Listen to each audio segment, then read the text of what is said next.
Just because you're paranoid, it doesn't mean they're not out to get you. Vyzygoth's Grassy Knoll continues. Here we are, round two, with Andrew Colvin, author of Mothman 2. And also, Andrew, you mentioned it early in the last hour we did, but the website's andycolvin.com. And the book now, is it any more widespread as far as outlets for its purchase? Yeah, it's been re-uploaded to Amazon, and I don't think they've pushed the right button yet to turn it on, but it will. That usually happens within a week. Mm-hmm.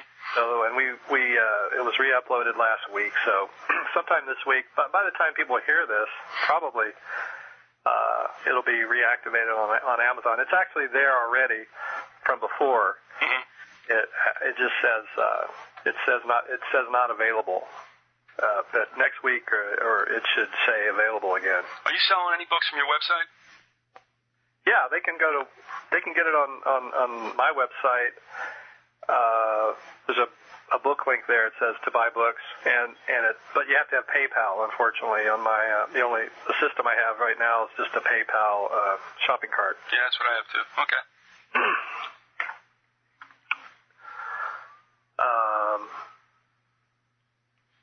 Are we on? We're on. Okay. Well, yeah. We're on. Believe me, I wouldn't be asking you about ordering information if it was just the two of us. but don't let that bother you. Okay. Hello. Yes, you're here. I'm a little concerned that we're not going to fill up this next segment. It's the first time that's ever happened. Well, no, but I mean the idea too. I mean, it didn't have to be equally an hour or anything like that. The point was we were going to go until you got done what you wanted to get done. That's no big deal. Well, since I talked to you last on the 5th, October 5th, there were a few things that happened, and they seem to be coalesced around the fallout of the Blackwater hearings. After a hearing like that, there'll be some things that happen. The pattern is that they will of course flood you at the time of the hearing with a bunch of stuff, and then they'll flood you with some stuff afterwards to sort of get you going on the next misdirection. And now we've got another hearings going on for the Attorney General. So they'll often, do that. They'll move from one hearing to another and start really pushing the next one to sort of get you off of the war issue, profiteering issue. And I think that's what we saw the second week in October, and the third week that we just had. A lot of big stories, I think, mixed in with some mind control and so forth. One of the things we had this week was the top-off drill, where they were going to do some terror training around the country. And we had one in Portland, which was supposed to be a dirty bomb thing. And, of course, in the lead-up to that, this is kind of amazing, in the lead-up, you have all these weird things happening around Seattle. You have the guy who called in, the Port of Tacoma candidate who called in with a bogus radioactive pumpkin thing. Oh, God, yeah, right. Then the next day you had a big explosion at the Tacoma docks. Now, isn't that interesting? How is it that, on Friday, this guy does this weird phone call, and on Sunday, there's a big explosion, which they don't call terrorism? Well, because that doesn't really give you a lot of time to get those pumpkins down there. It's always the opposite. I think whenever there's a terror incident, they call it not terror, and whenever there's a manufactured one, they call it terrorism. All right, got to hold you right there. Great point. And I'll bring you back if you can remember this. Okay. There was a news story out of Los Angeles that Harry picked up on 540 out of Orlando. Whoever carries Rush Limbaugh around you and all that, it would be that kind of network, obviously Clear Channel, whatever. But anyway, the morning show guy goes, Pat Campbell his name is, he said, here's a story. Pilots on a American Airlines flight bound for Chicago on ascent said that a missile just missed their plane. When they landed in Chicago at O'Hare, they were debriefed and told it was a bottle rocket. It what? It was a bottle rocket. Right. Oh, wow. So, but here's the deal. That story disappears. And even Campbell said, I don't know why we're not getting more on this. Yeah, why aren't we being told that was a terrorist act? Well, this is it. And that's what we said back then. It's like, okay, let me get it straight. Real terror? Oh, never happened. Fake terror? It's terror. So that's one of the ones that they didn't control necessarily. And, of course, my friend Pilot Pete told me a couple of years ago that with all the stuff going on in back of 9/11, and he believes 19 Arab hijackers did it, by the way. I'm still working on him. But that his biggest fear has always been a Sammy. And, that was something that was talked about, and it was, disseminated through information outlets like Time and Newsweek, what about this and what about that? So here one actually apparently takes place and gets poo-pooed, just as you said, because the real stuff gets obviously dissed, and the fake stuff gets obviously promoted. And nobody ever really knows what happened to that American Airlines flight. And remember also, that's one of the scenarios that appears in the book by Martin Keating, the brother of Frank Keating, who was governor of Oklahoma during the OKC Murrah building bombing. he wrote a manuscript in 91, in which, interestingly, was copyrighted, though the book never was, with the Library of Congress. And when I was working at the library at St. Leo's, I asked the other fellow librarians, I said, have you ever seen anything like this? That the manuscript would be copyrighted, which means there's a copy of it at the LOC in Washington, and yet the book never was. The book comes out, when was it? I guess 90, I don't know, 90, well, here's the point. 3 episodes in Keating's book called The Final Jihad. Explosives placed on Amtrak tracks in New Jersey, think 7-7 in London. A Sammy dropping a plane on ascent, think LAX. And the third one was a building being bombed in, of all places, Oklahoma City. So they waited to, after that event happened, to release the book. They threw in some parenthetical, like little paragraphs talking about, the Murrah building. My point is, whatever's in that manuscript, copyrighted in 1991, if that stuff's in there, how did Martin Keating know? Wow. That's something. Yeah, and I mean, I am right about this. There's no two ways about it, whether anybody can ever go down and take a look at that manuscript. But as I said, that was copyrighted, and how many years did it take for that book to come out? It's a novel, obviously, and when I talk about the parenthetical insertions of the Murrah building, where they appear in paragraph form, it's really easy to put in. That's not a big deal. It worked out fine, and it wasn't expansive, but what that does is throw people off the trail of like, hey, how did you know this was going to happen? So, all right. Thank you. It makes sense that they would do that because, the CIA is always scanning books and novels all the time. They've got teams of people doing that all the time. And it's because they're not creative enough to come up with their own scenarios. Well, you think about the people that go into that kind of job. A lot of them are brainwashed, as children to be a certain way, follow orders, et cetera. So they're not going to have creative ideas coming up anyway. So they just have to go find them. Well, one of the things should be mentioned, and I forgot to say this, that Frank Keating, before he was the governor, guess what agency he worked? CIA? FBI. FBI's, yeah. Yeah, the Millennium Group, no doubt. All right. Your little group. Let's see, on that day, that was October 7th, when that explosion happened in Tacoma. They also had an explosion in New York City that day, a gas explosion. And an 11-year-old stole a school bus and went on a kind of what do you call a joyride. There's lots of different school bus incidents that they throw into the mix, the terror mix, to sort of keep parents afraid. Did this kid hijack a bus with school children on it, or did he just take it out solo? He just took it out solo, But yeah, the scenario of hijacking the school bus came up in the Zodiac story. Mm-hmm. That was what really got people in San Francisco so afraid, was that he was going to shoot a school bus. And you just have, every so often, there'll be another strange school bus thing. There was the guy there was a bus driver who drives from a town in Pennsylvania which has a mind control history, and he drives to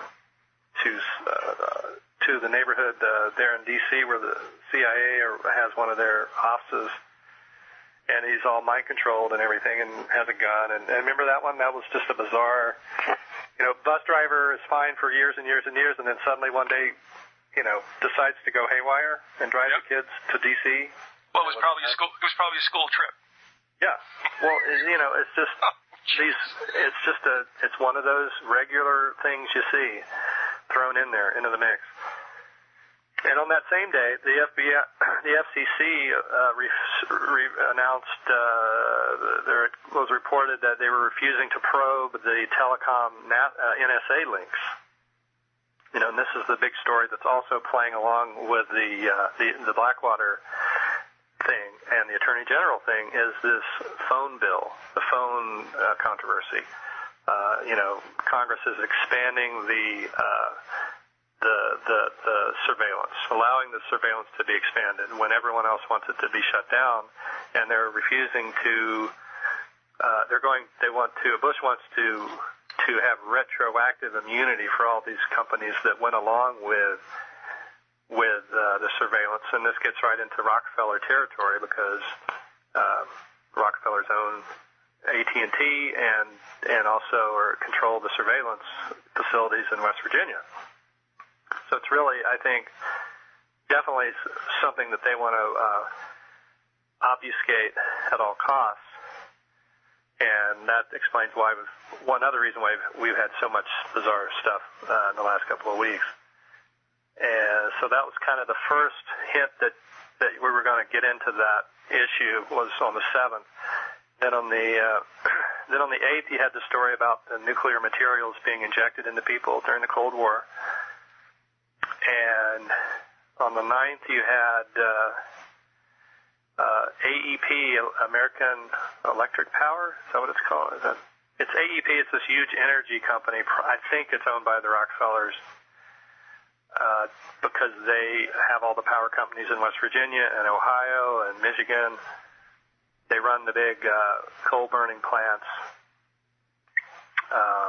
They settled a claim for not having filtration put on their stacks years and years ago when they said they were going to.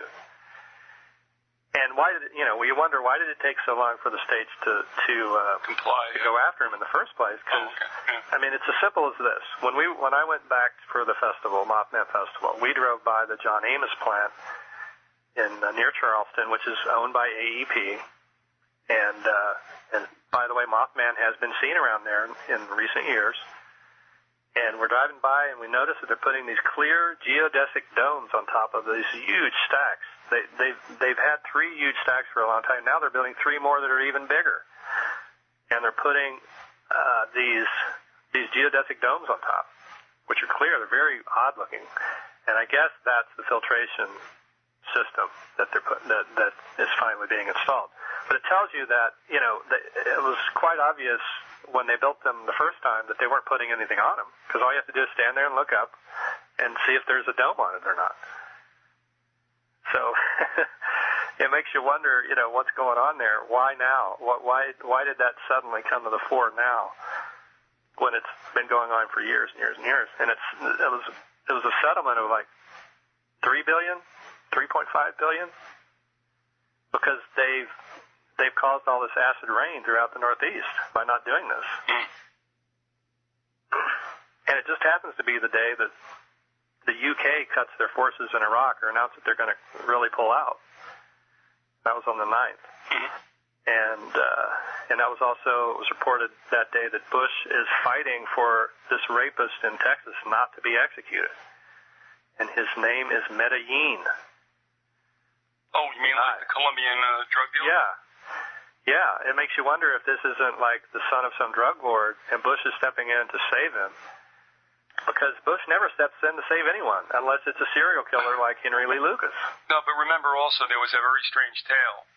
I just got done reading a book called Bluegrass Conspiracy that was sent to me by the same people who sent you the email regarding Castaneda. Yeah, well, I remember talking quite a bit about that book earlier on in the series here. Sally Denton was talking about the various drugs and guns and things coming out of Kentucky. Yeah, well, originally coming out of the Medellin cartel, but a prime character in there was Carlos Lederer, who was jailed by authorities in the United States and somehow disappeared and is no longer in the penal system. And and his wife is like on tour. Well, the other thing, all this stuff too. I mean, it's like and I've heard he was out and has been seen out and about. Well, the other thing that supposedly is attached to this whole thing is that the individual who was working as an intern in the Bureau of Prisons and who had apparently also lined up all the media for the supposed execution of Timothy McVeigh also was around the time that Lederer disappeared from the federal prison system, and her name was Chandra Levy. Oh, yeah. And the only thing I want to know is this. If Chandra Levy's folks are no longer in the United States, then does that lend credence to the fact that the sighting of Chandra Levy in Israel, that Dr. Lorraine Day talked about only once, and that she said it was reported by an Israeli journalist who disappeared. I would love to know. You know? Yeah, and wasn't there a friend of hers who got murdered at a Starbucks in D.C.? Involved with... Yeah, I was trying to remember this yesterday. I was thinking about it. That there was a murder. 3 girls were murdered at Starbucks. One of them was either friends with Lewinsky or Levy. And Levy, and she was a page, I think. Now, I know they found bones in that park, but that park had been combed originally. And then what happened was, all of a sudden the bones are found in the park after the original search, by, I guess, some months.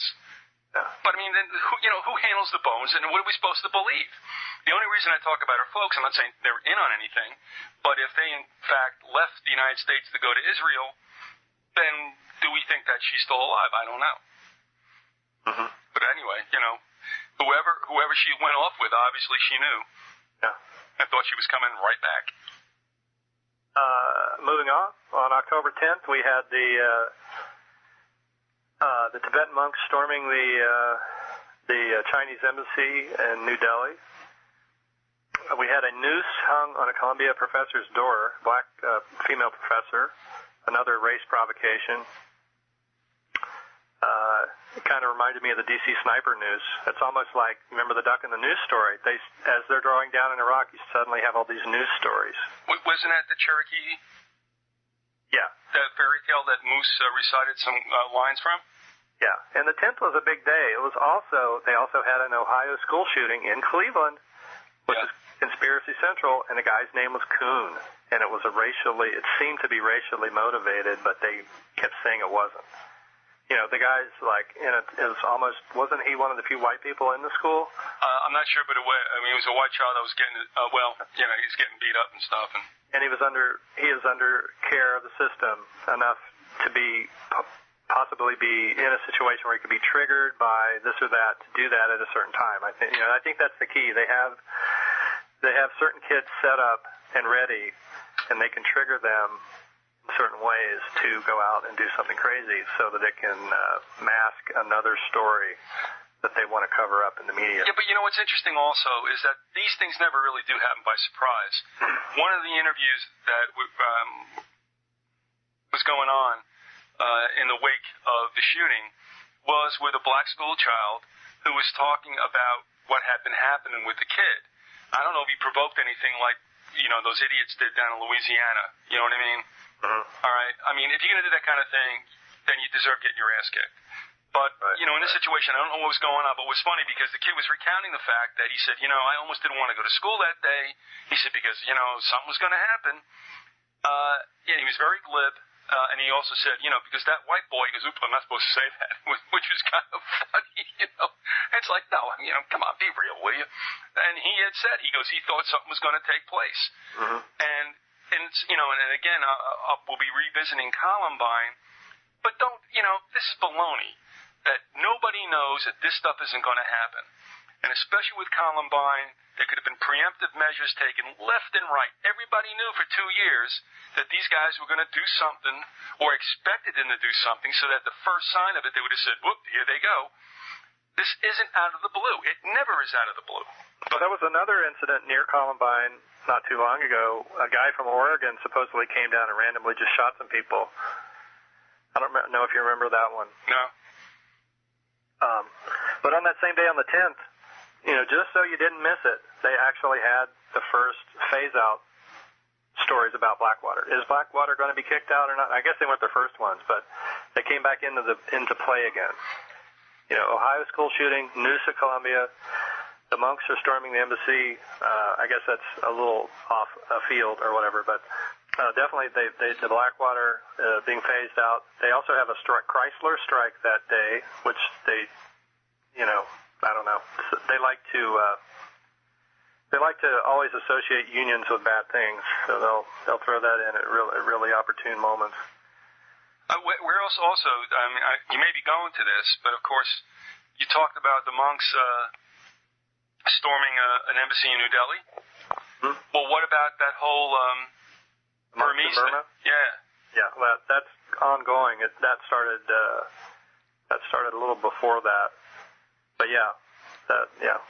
Because ARCO raised the price of gas. Yeah. But on the 10th, and here's the key: Bush got a setback on his spy bill. I mean, that was what, you know. Every time Bush loses on something, there's a bunch of school shootings. That's pretty much the pattern. And that was the day that they announced the GE shoe scanners had failed their test at the airports. Then on the 11th, Blackwater is sued. You have a 14-year-old Philadelphia boy who has amassed a bunch of guns, most of which are just BB guns, but they lay them all out on the table so that it looks like this vast array of assault weapons. Oh, wait a minute. This was just recently? Yeah, this is on the 11th. Yeah, but that sounds like that story like a year ago about the Philadelphia kid who had an arsenal and started shooting stuff up. Do you remember that? Really? It's a replay, huh? Wow. Andrew, honestly, I mean, the reason why is because this was a time when I was doing interviews with Zeishmar, Zabel, Utley, McGregor, about these shootings, these very high-profile and tragic shootings. Utley on Dunblane in Scotland, obviously right. Zeishmar and Zabel about Columbine, and McGregor and Wernerhoff on the shooting down in Christmas. What was the name of that joint? Yeah. Well, all right, whatever. The name of the town was La Tilts, Lil Tilts, La Tilts, or something like that. But there was a shootout in Philly with a kid. You know, I mean, I'm not. I know I wouldn't be misremembering this. And because somebody emailed me right away, going, "Look what happened here in Philadelphia." Now we're probably going back maybe March of last year, but you know, and now you're telling me that they had. Yeah, they had another one, and the mother was, you know, they called her a bad mother for buying him, you know, the one gun that he had, one real gun. But it was definitely thrown in to just, you know, amp up the fear because, you know, again, Bush had a setback and this Attorney General thing was coming up, and AEP had lost their, they basically, the Rockefellers had been forced to pay $3 or $4 billion, which is nothing to them, I'm sure, but, you know, that they just want to make sure that they program us. Every time they lose, we lose. But you know, Andrew, I believe that the whole thing is scripted. Bush or, you know, it could be Bonzo the Chimp. It doesn't make a difference. Yeah, it's a fake script, yeah. Right, but so, in other words, I'm wondering that when you say he takes a hit, actually, it's a fake. Yeah, I don't mean that he really took a hit, but they make it's a mind control program. But then when you have an event, it goes back to this. See, we told you so, and everybody's like, "Oh, pass it." You know, so it works. It's a Hegelian dialectic. Yeah. You know, shoot it down, make it look like it's shot down, have an event, everybody wants it. And I'm just going to say one other thing, and you know, by all means, I'm going to kick it back to you. Last week in my garage sale rants, one of the things I was saying is that. What's pissing me off is all this stuff coming out of the GCN and RBN about martial law. It's like we don't get martial law unless we beg for it. Now, this goes back to something about Blackwater and New Orleans, if we can perhaps just touch upon that before you leave it completely. But my point is, you'll get martial law when you ask for it. Now, you got to figure out how bad things are going to get in the country before they do it. Other than that, it's not going to happen, and all this crap is bullshit. Well, isn't that kind of redundant? Because I've been stopped more times in checkpoints in the 1980s in Jersey than I have during this time when we're supposed to be under such draconian police, conduct. And I'm not saying they don't get out of hand, but it's like, no. I mean, I remember being much worse in the 80s. Now, having said that, Blackwater, what in the world could have happened that the light was finally shown on Blackwater after all they've been pulling off for years and the money they've been making, not only in the Middle East, but the crap they pulled in New Orleans? Why now? Well, I got to wonder. One thing is it takes the heat off the Bushes and it puts it on a private company that no one can do anything about. All right, so this is the Judas goat that you can smack in the rear end and have it go off a cliff and everybody will be happy that the bad old thing is gone. Absolutely. And this Hegelian dialect you're talking about, it just reminded me of the biodiesel versus oil debate that's going on right now. That's a false debate because the biodiesel, if they really go into production on that, it's going to be the Rockefellers that make out on that because of course. They control the food industry. And those are the people that are going to be growing the corn or sugar or whatever to create the biodiesel. So that's a completely bogus debate. And one other comment about Blackwater and what took place in New Orleans. That situation with Blackwater and Servitas and ISI, whoever was down there as mercenaries, what I'm stating is that the reason that was allowed to happen was because basically, it was racist. I mean, they would never pull that crap off, in, like I said, in New York City. They went in there and they let that situation get as bad as it could be, and then they turned the dragoons loose on the people in New Orleans. I mean, you would never get Blackwater deputized to do stuff in New York, if you know what I'm saying, right? Or yeah. Chicago. Yeah. And secondly, I just want to add one other thing. I said this in the garage sale. I talked to a woman. I was doing a story on her 2 children, but she also said her husband works with FEMA, and she told me that she, and this, of course, this was off the record, so I can't mention names, but he told FEMA, whatever you do not send me to New Orleans unless I'm the last man standing. And she stated it was because it was rampant corruption in that state. And the one person I think who should hang for all this was not that cat in FEMA, who really, I don't think, didn't do what he was told to do. It's the Governor Blanco of Louisiana, who's a whore and got paid off to let that situation get as bad as it could be before they brought in, all the droogies. That reminded me of Chertoff, what you just said, because he's now head of the, is he head? No. He was head of FEMA, wasn't he? At one point? Anyway. It's all one big happy family now. Chertoff was at the Doubletree yesterday in Portland during the top-off. He was there to check on the top-off thing. And of course, as you knew it had to happen, they had a, quote, real thing happen at top-off. They had a bomb scare in the hotel where Chertoff was staying. Is this the old, we're going to have a drill, but guess what, a real thing happened while we were having it? Yeah, and apparently it was set off by all the squad cars that have bomb residue in them built up over the years, and then the dogs get worked up. But I think the Doubletree has some intelligence connections anyway, but I don't want to go there right now. But going back to the 11th, on that day of the Blackwater being sued, Philadelphia kid with guns, they revisited the Hornbeck kidnapping, the kid that was kidnapped by the pedophile. And then I had that wrong on the next item. The Lititz, Pennsylvania was the Confederate flag issue. They had a school there where some kids had been displaying the Confederate flag a lot, and then they yelled. Then there was some yelling going on, and that made the news. They had to get they had to pump as many racial and school, so they combined the school thing and the racial thing together in a couple of stories there on those 2 days. Let me add something also. Down here in Zephyr Hills High School, the principal was allowed solely to make the decision that you could wear the stars and bars on a shirt, but you could not fly the flag from your antenna. And what's cracking me up is, okay, so a kid can wear, if the stars and bars are offensive, somebody can wear a shirt with it inside, mingle with all these students, be seen by the whole student body. But right. Then you can't go outside in your own vehicle, which you have no jurisdiction over, and fly the stars and bars from your antenna. Is this making any sense to you? No. Now, one other thing I'm going to say, and I really mean this seriously, I do not associate the stars and bars with pro-slavery. I look at it as states' rights issue, but still in all, if it's going to create trouble, what's the big deal? It's just the stinking emblem with, and this is interesting, Andrew. There were 11 Confederate states, okay? Why are there 13 stars on the Confederate flag? Probably just a coincidence.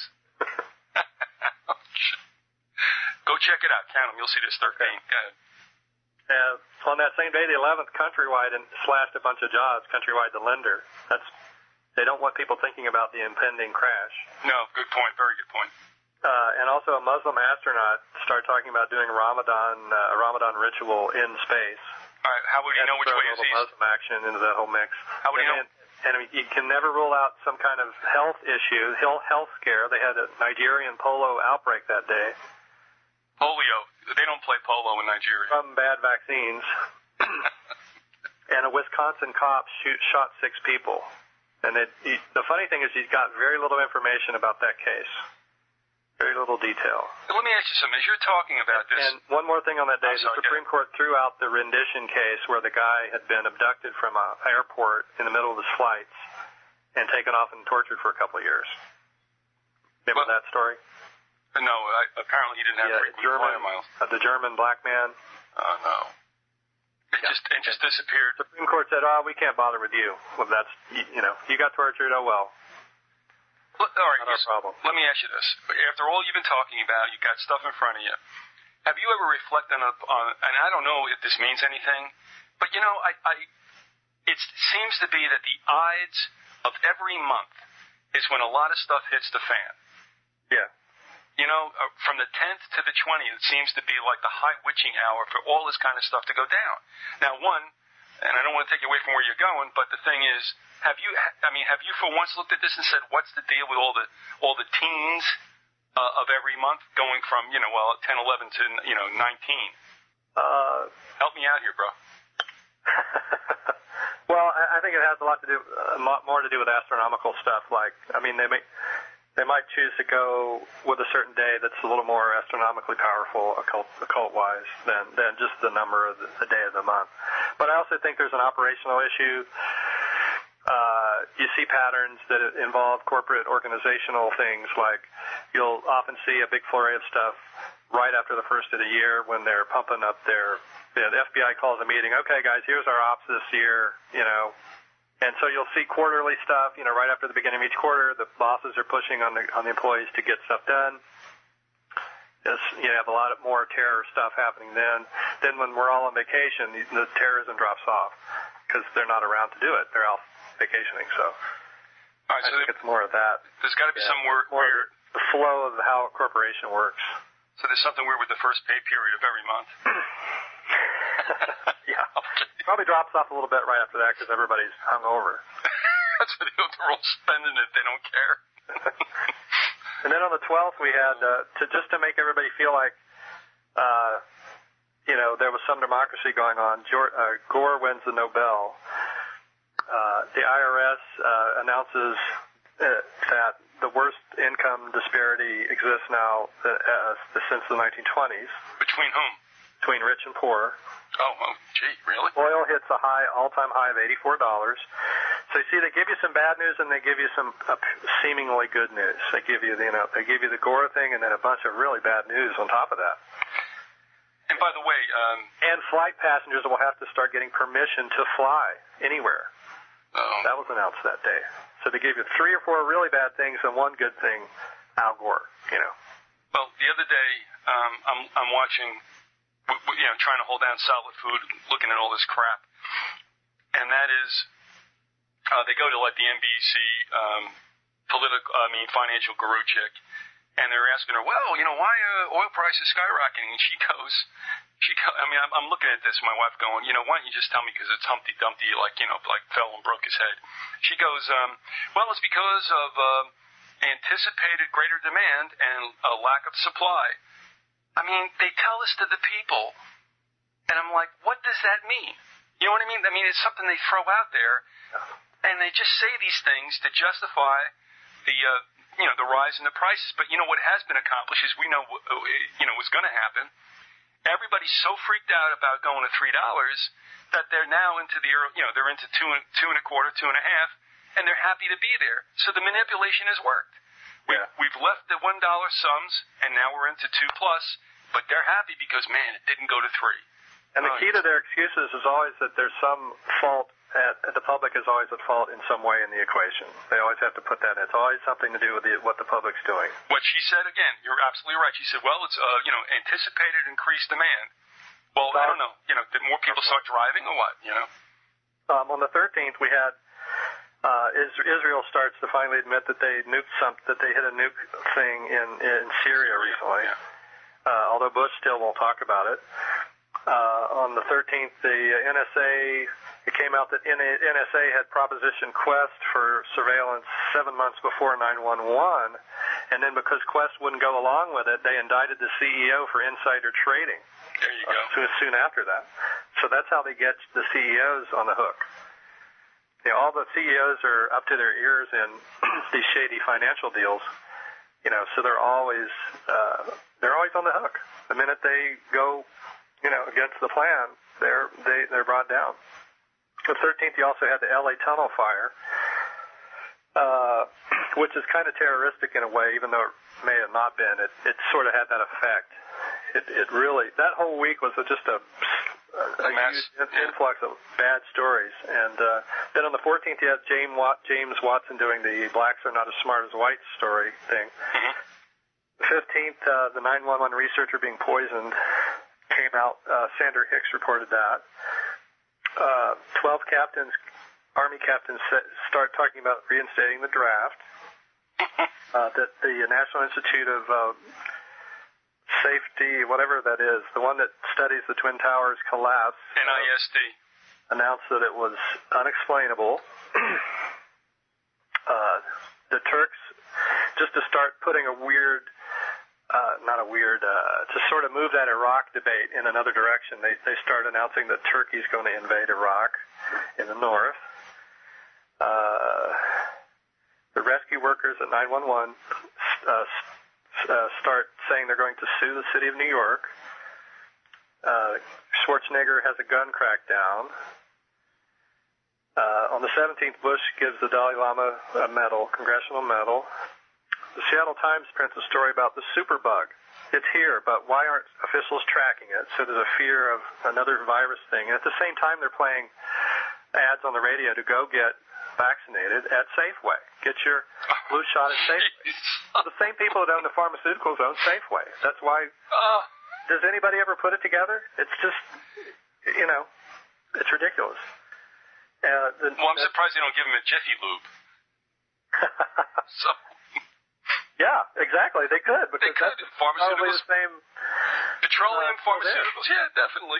Get your oil changed and bang, get a vaccination, baby. The new Attorney General hearings start on that day. The S-chip veto is upheld. The kids can't get health care. Poor kids can't have health care. That's when they had the top-off bomb scare with Chertoff. And then yesterday they had the bomb in Pakistan killing 126. Missing nuke.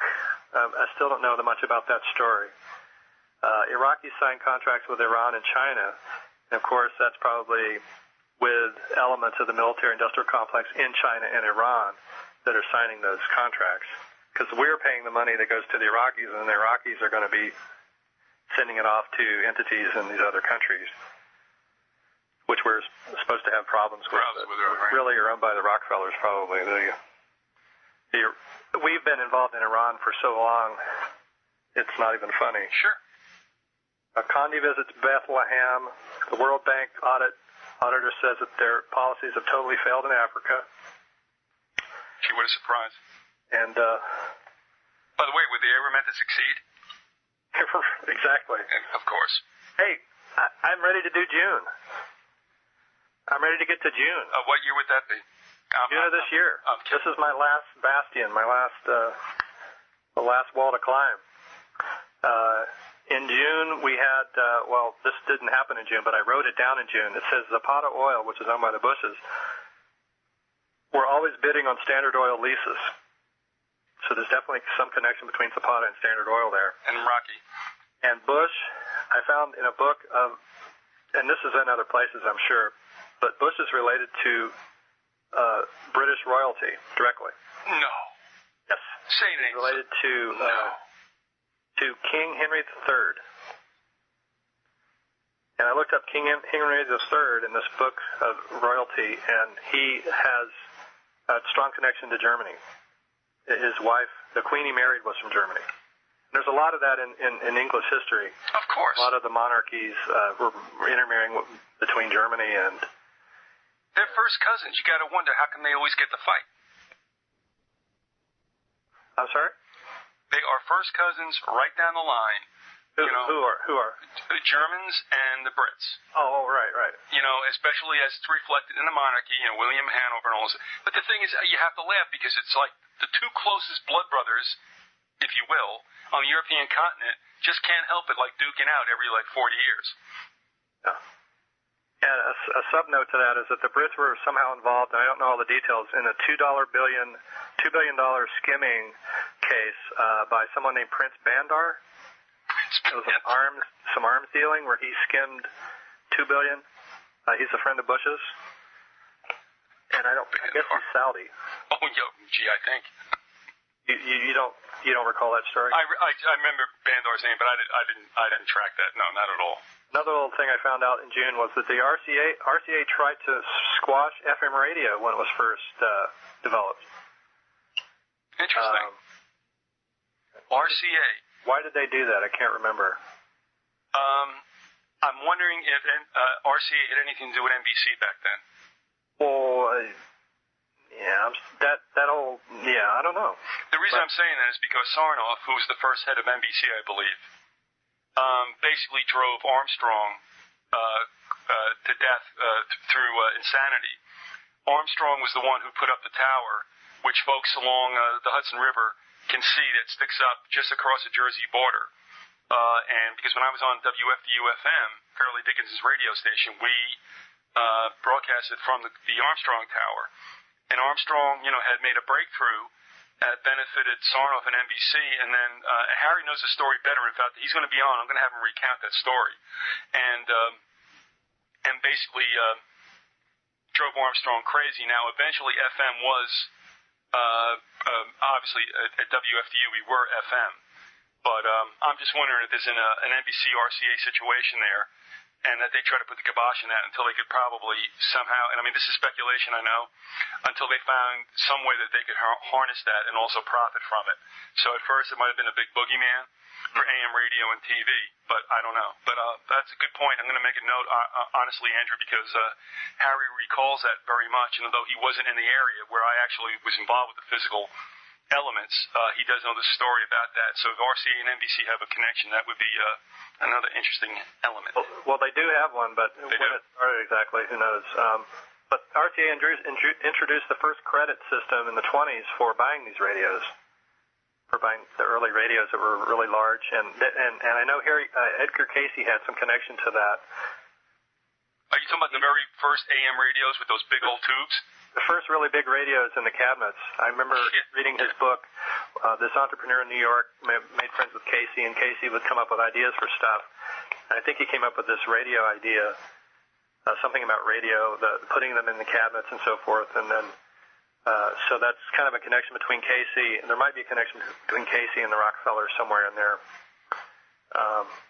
But it was an early debt model. They came up with this debt credit system, and of course that blossomed into Citibank sending you a credit card offer every week. In the old days, that was called paying on time. Yeah. And also, what's interesting, Andrew, too, is that, obviously, you may remember a little bit, but those behind you don't. It was so interesting how when they first came out with TVs and radios, they made them actually pieces of furniture. Yes, that was where Casey came in. That was his idea to do that. The old console and all that, yep. Mm-hmm. So leading up to June, you had the Senate testimony into to Gonzales, and Ashcroft. And the news had come out that Ashcroft had been in the hospital bed, and they had gone in and put the strong arm on him that Gonzales had done this. And so this was in the aftermath of that. They're trying to get people's minds off of all that. And so one of the things was that Dow started putting these peak water scare things in the National Geographic.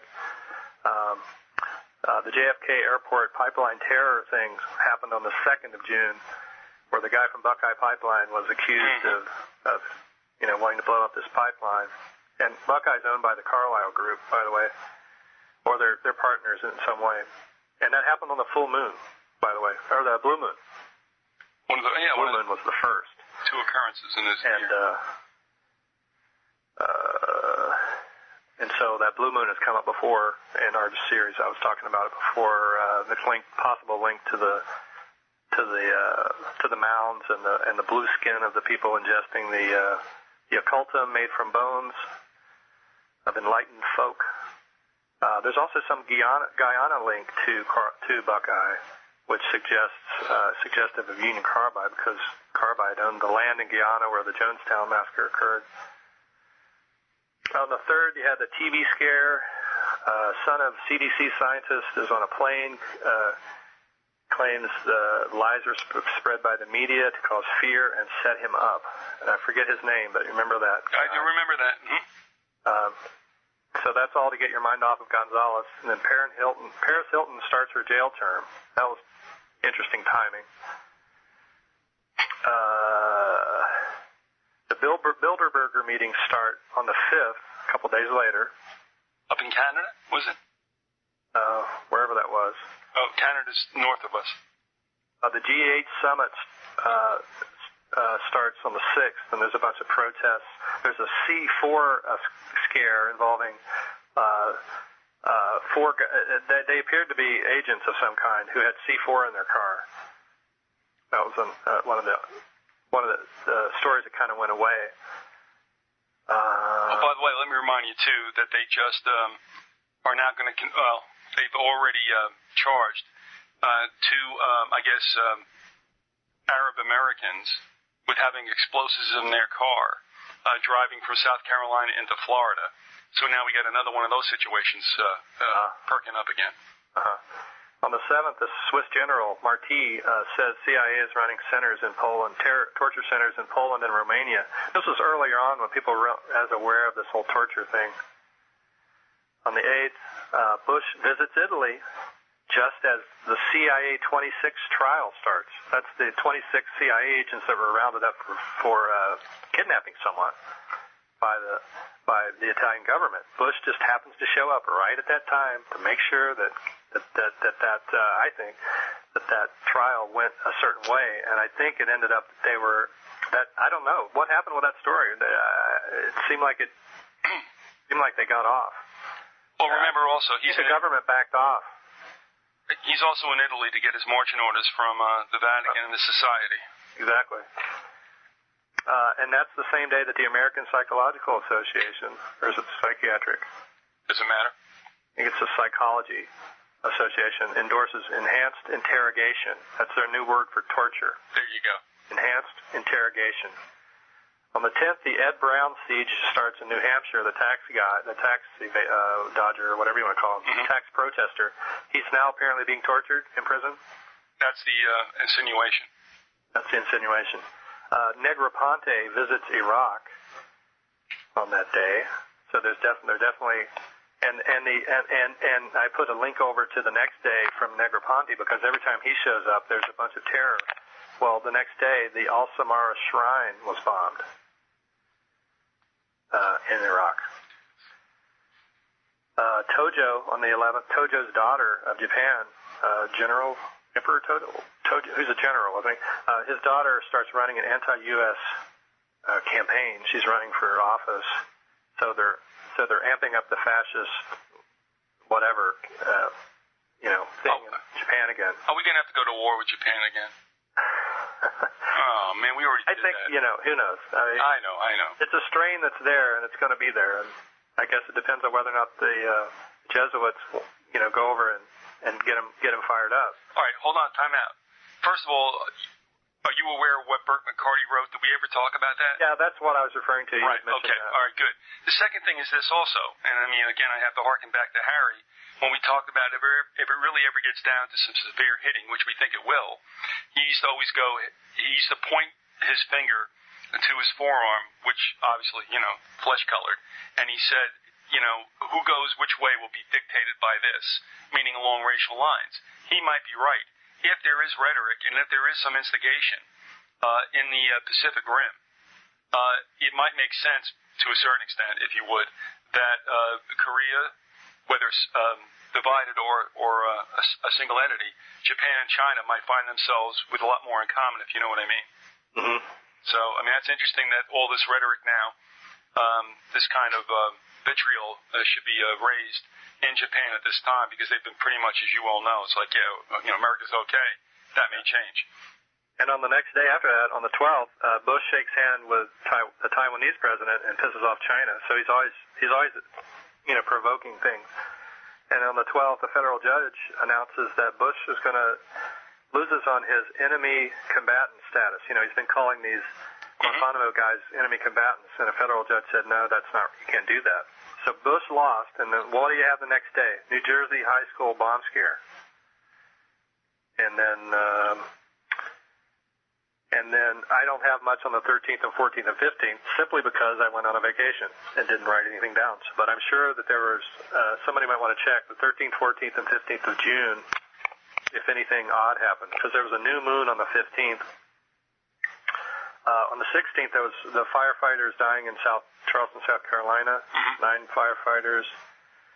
On the 17th, Lieberman starts talking about bombing Iran, and another shrine is bombed in Iraq by a U.S. tank this time. So, it starts to become clear at that point that we are the ones who are bombing these shrines. On the 18th, there's an anthrax scare at ABC. The immigration bill is announced. The amnesty for 12 million immigrants is put on the table. Operation Arrowhead by the U.S. begins, and that's another one of these surges in Iraq. And there's a third mosque bombing on that day in Baghdad. 78 are killed. So they really started kicking in there toward the end of the month. Not long after this loss by Bush on the enemy combatant thing. The 19th, 5-year-old takes heroin to school, to kindergarten. Show and tell, no doubt. That's sure to get parents riled up. On the 20th, a Walter Reed guard opens fire outside the building, hospital. That was never really explained. There was a 4th mosque bombing in Iraq. On the 22nd, and again, I kind of drop out here for 5 days because I went on another thing. I went away. But that's when the article that they were going to spray Seattle for West Nile virus, and there was no previous, and it just happens to match up with a National Geographic article on the same kind of issue. And it's like the chemicals, the chemical guys get their ducks in order. They get some stuff out in the magazines, and then they to match up when they implement these programs that were not discussed in public at all before they're done. The public was not asked, can we spray on your street, this chemical? Because it's all going to run into the lakes. The way the system is set up here, and they were going to spray these in the gutters. Spray this chemical on the gutters, and it goes right into either the sound on one side or the lake on the other side of the city. So, that was clearly a giveaway to the chemical companies. On the 26th, Paris Hilton gets out of jail. The Isaac UFO drones story heats up on the 27th. That's when that story breaks. So they also have to do some stuff for the UFO people. So they have this whole hoax that's basically put out by Microsoft, making people believe that there's these drones out there. That are really just things from one of their games. They're images from one of their games put into the air to make it look like this thing was flying around. 20 people are beheaded in Iraq on the 27th. Supreme Court announces that they will review Gitmo requests for regular court trials. So that would be considered a loss for Bush because Supreme Court is going to actually, try to do something about these totally illegal detention camps. Yeah, just even kill though the they're really not probably going to do anything. No, but just kill the people. You won't need detention camps. What's the problem? Oh, and the amnesty bill was defeated again. So there was 2 defeats for Bush on the same day. And so what do you have on the 29th? You have a big burning car that blasts into a airport in England. Remember that burning car? Yeah, wasn't that one of 2 incidents, I think, yeah. Yeah, and right. They had, there was another one the next day. There was the flaming UK car was the next day, and the first one was another one. It supposedly had bombs that didn't go off in it. That's right. That was the first one. And there was a third one, too, that I don't have much on, another car thing.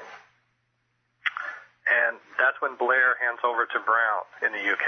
So on the same day that Brown takes over, you have a slew of terror things. And that's the same day that the Supreme Court here outlawed racial diversity. Was it in schools? How do you outlaw racial diversity? Well, that's what I wrote, but it was a decision that you could no longer have. I think for school, couldn't have quotas for schools anymore based on racial makeup. Okay. And the antitrust was overturned. There was some bill. They overturned some antitrust bill from long ago on that day. Was it the whatchamacallit Act, the Sherman Act? I tell you what. Overturn that? All right. A quick story. Back in the mid-'80s, Rodino, who's a congressman out of New Jersey, had written an editorial that was published pretty much widespread in New Jersey papers, and this is regarding the Reaganomics of the time. And he was just wondering out loud, it's like, look, guys, this is like the largest, the most widespread era of mergers, of buyouts and such, leverage buyouts. Why are you guys going after the Sherman antitrust laws? Like, you're doing everything you want to. So, I mean, that's what he addressed. That you mentioned that this took place is really kind of window dressing as well, because they've always done what they've wanted to do. We're still looking at monopoly capitalism, and for them to finally take kick a leg out from beneath the Sherman antitrust laws is really just making it official, more or less. So. Yeah. And just to top it off, here in Seattle, at the end of the month, they had they started introducing car searches for anybody driving into the airport, and they've gone away from that, but they just for that time period to sort of emphasize, because Bush had lost on a couple things. Yeah. They probably did this all over the country at various airports. They did, and I got stuck with that going down to Tampa to pick up Lady Viz. Yeah, that stunk. Yeah, all of a sudden, Mm-hmm. So the system is it's primed, it's ready. They figured out, how to introduce penalties for us at any given time, little ways that they can make our lives more difficult to, just remind us, I think, that they're in control, and you can't expect for anything more than. It's almost like a program to make us more comfortable with discomfort, because there is, I think, what we've got coming is a lessening of our standard of living. And the best way to make that happen, I think, for them, from their point of view, is more mind control. If they can figure out ways to make us more comfortable with discomfort, they will. And that's the best way to do it. You have said it very eloquently, and it's true. And, this is what I call the abusive parent syndrome, where the parent will kick the crap out of you, as the government does, although they associate with somebody else, in this case, radical Islam. And then after that's done, and everybody's reeling, they go, oh, right, come to us because we'll protect you. And, of course, so they provide this, artificial, what I would call succor. And, it's coming from the same source, and that gets them more and more used to taking the state as their advocate. And that's what we're seeing. There's no doubt about it. And, of course, every time something bad happens, or they put you through these, stupid checkpoints, as you mentioned, and I got caught in, what does everybody do? They reflect on who is the cause of this, and it's bad old radical Islam, which fuels the continued desire to extirpate those people, even though we know Iraq's a mess. We're talking about going into Iran, and we're not going to deal with this. I'm going to deal with it on another show I'm doing, Andrew, but, we'll revisit this because, another 2-3 weeks we'll find out what's going on. But what happened yesterday with the failed assassination of Bhutto immediately began this thing about, well, should we go into Pakistan because, they're a hotbed of problem and they have Al-Qaeda and they harbor the Taliban. You know what I'm saying? It's, it's like it's this more justification to balkanize the Middle East. And as you have said, and I agree, as a prelude to WW3, which is not going to be very pretty for this country. Actually, I said that more than you did, but do you agree? Well, that was what my friend who originally saw Mothman and had this thing going with seeing the World Trade Center collapse, and then wanting me to see it and saying, stand in this spot and you'll see it. He prefaced all of that by saying that will be the start of World War III. Yep. Maybe that is true. No, it is true. I think it'll just be probably till 2009 before some of the real hitting starts. What we're seeing now, I would say, is the divvying up of sides for that final conflagration. So, hey, by the way, just to let you know, you who cannot fill an hour has already done an hour. Perfect. But does that surprise us? No. Well, we got it done, so all right, I'm satisfied. Okay, well, I'll tell you what. Next time around, you're going to do like June to like October, right? I think I covered that already. Well, I'll tell you what. Give some room for this weird month of October that the best might yet. Yeah, I think we're definitely looking at some more stuff here before we get into the Christmas shopping season. Oh yeah, and of course there'll be no flus or anything. There'll be no like SARS or anything because they can't impinge upon the shopping season. So don't worry about flu, folks. It'll be okay until after Christmas. All right. All right. AndyColvin.com is the website. Mothman 2 is the book. Andrew, thanks for being with us. Yeah, we'll hook up again, okay, in a little bit. My pleasure. All right. Take care. Bye. See ya.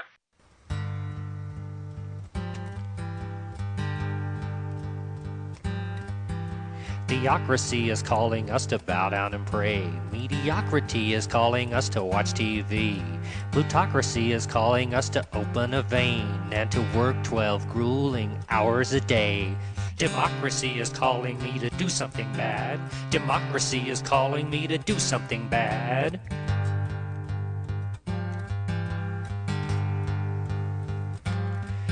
Psychology is calling us to roll up our sleeves and take a hard look at our world of disease.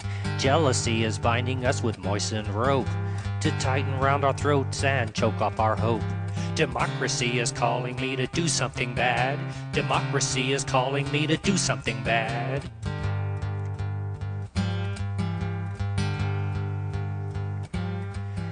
Philosophies are telling us to make big plans and dream of success as we sit on the can. Mendacity is calling us to join in the race, to spit in the wind and pick up the pace. Beating round the bush, jogging your memory, jumping to conclusions, climbing the walls, swallowing pride, passing the buck, grasping at straws, dragging your feet, pushing your luck, spinning your wheels, flying off the handle, placing blame, eating crow, chewing nails, eating crow, chewing nails.